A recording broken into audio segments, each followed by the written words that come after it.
Ке се стави ли крај на хаосот и дивењето на дел од таксистите?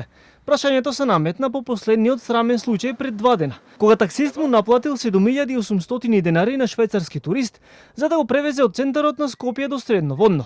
Се работело за 43 годишен швајцарец, кој откако сватил дека е измамен, се соочил со нова дрскост на возачот, кој влегол во вербална расправија со патникот и побегнал од местото каде го оставил.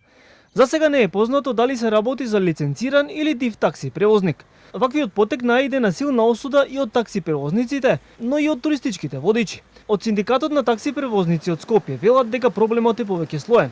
Апелираат до граѓаните да бидат исклучително внимателни пред да ги користат услугите на дел од такси превозниците, со цел да не се соочат со слична ситуација. Овде се ова проблем што има компании, односно таксисти кои што не се влезени во систем, значи не се ни во една компанија, и уште што е почудно, значи тие може да имаат лиценца за возилото, а било кој да ги вози.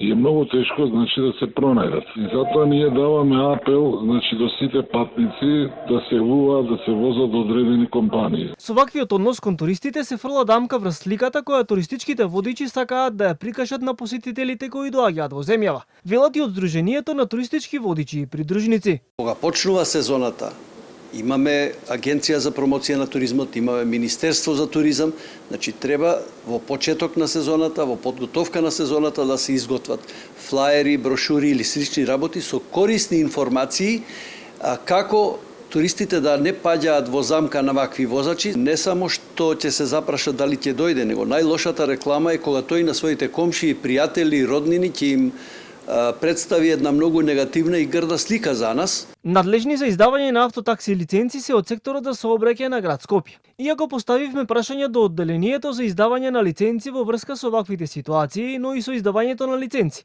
до ова информативно издание не добивме појаснување. Ова не е прв сличен инцидент во такси превозот во Скопје. Неодамна 22 годишна девојка била прегазена откако одбила да плати 700 денари за возење.